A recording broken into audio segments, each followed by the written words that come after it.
आप कविता घोषणा करो ना, उस कम वक्त को निकालो पार्टी से और उसको एक बार यूपी भेज दीजिए, बाकी उपचार हम अपने आप करवा लेंगे। दोस्तों, इन दिनों मुगल शासक औरंगजेब की तारीफ करने के बाद महाराष्ट्र से जो समाजवादी पार्टी के विधायक हैं अबू आजमी, उनकी चर्चा खूब हो रही है और उनका काफी विरोध भी हो रहा है। एक तरफ उत्तर प्रदेश में योगी आदित्यनाथ ने अब्बू आजमी पर सवाल उठाते हुए कहा कि वो उन्हें यूपी भेज दीजिए, यहाँ पर वो उनको ठीक कर दिया जाएगा।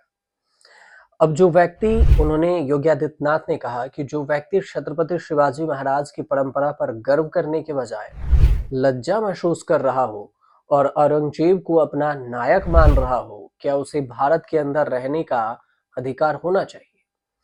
लेकिन आपको अबू आजमी की कहानी इसमें नहीं बता रहे हैं, क्योंकि अबू आजमी को अब विधानसभा से भी सस्पेंड कर दिया गया है।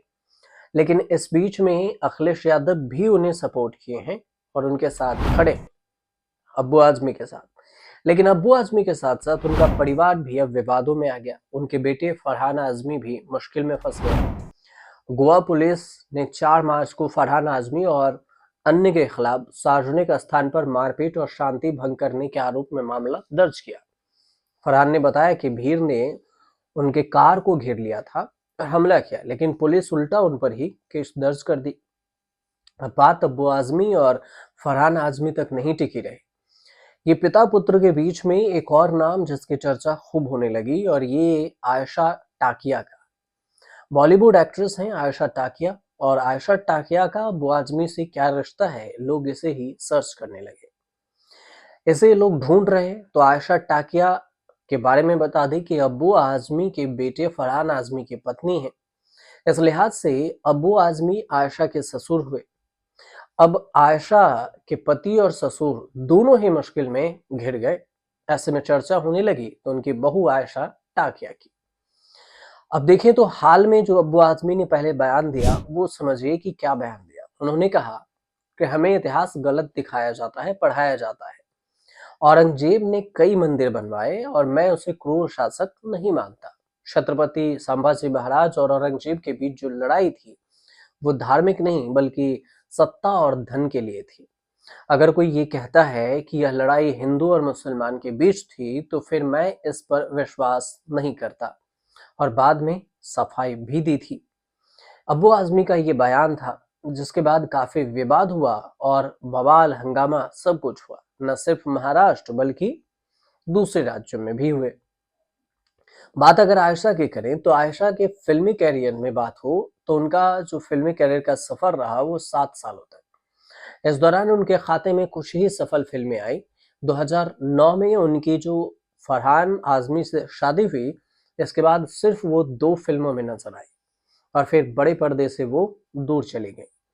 लेकिन करियर के शुरुआत की बात करें तो Tarzan the wonder car Bollywood में कदम रखने वाला आयशा टाकिया की ये फिल्म थी और 37 साल हो चुके हैं अब तक उनकी उम्र भी।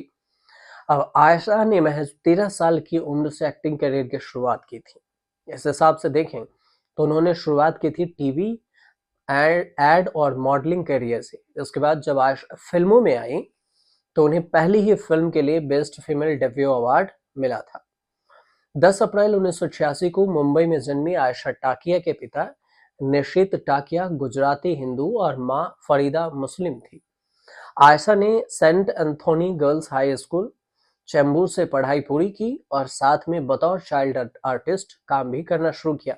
पहली बार आयशा बतौर चाइल्ड एक्टर कॉम्प्लेन एड में शाहिद कपूर के साथ दिखी। आयशा डिज्नी चैनल के लिए भी काम कर चुकी हैं और जहां उन्हें महीने के 8,000 रुपए मिलते थे। 2000 में आयशा टाकिया सिंगर फाल्गुनी पाठक की एक म्यूजिक वीडियो आई, मेरी चुनर उड़ उड़ जाए, इसमें नजर आई थी। अब इस गाने के बाद आयशा को देश भर में पहचान भी मिली और उसके बाद आयशा की चर्चाएं होने लगी। आयशा इसके बाद धीरे धीरे आगे बढ़ी। 2004 में आई उनकी अब्बास मस्तान की super natural action thriller film Tarzan the wonder car. इस फिल्म में उनकी एंट्री हुई और ये फिल्म बॉक्स ऑफिस पर बिल्कुल फ्लॉप रही, लेकिन बेहतरीन एक्टिंग और ग्लैमर अंदाज में पसंद की गई और आयशा को इसके लिए बेस्ट डेब्यू फीमेल डेब्यू का फिल्म फेयर अवार्ड और आईफा अवार्ड भी मिला। आगे आयशा ने दिल मांगे मोर, सोचा न था, शादी नंबर 1, होम डिलीवरी जैसी कई फिल्में दी। आयशा की शुरुआती 7 फिल्में बैक टू बैक फ्लॉप ही रही। 2006 में आयशा पहली बार नॉन ग्लैमरस लुक में फिल्म डोर में दिखी। 2009 में आयशा ने सलमान खान के साथ फिल्म की वांटेड, और ये फिल्म पहले अमृता राव को ऑफर हुई थी, लेकिन उनके ठुकराने पर आयशा फिल्म की हीरोइन बनी, और ये आयशा की करियर के सबसे सुपर डुपर हिट फिल्में रही।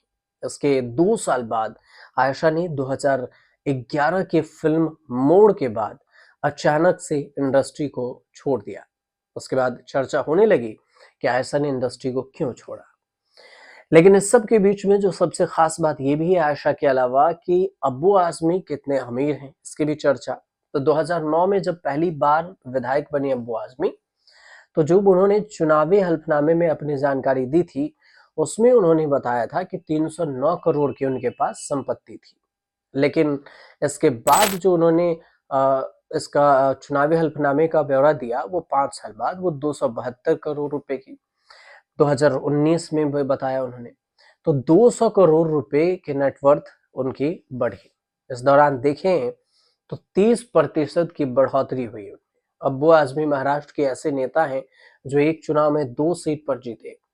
मोटे तौर पर देखें तो अब्बू आजमी सपा के मुखिया अखिलेश यादव से 5 गुना अधिक अमीर हैं, और अक्टूबर 2023 में अब्बू आजमी उत्तर प्रदेश में काफी उनके संपत्ति जब्त हुई थी। इनकम टैक्स ने रेड भी मारी थी और इस बेनाम संपत्ति को जब्त किया था। अब औरंगजेब की तारीफ करके अब्बू आजमी चर्चा में है, और न सिर्फ अब्बू आजमी, उनके बेटे फरहान आजमी और आयशा टाकिया उनकी बहू, तीनों की चर्चा हो रही है। उम्मीद करते हैं आपको ये जानकारी सही लगी हो, और सही लगी हो तो हमारे चैनल को सब्सक्राइब कीजिए, शेयर कीजिए और कमेंट कीजिएगा।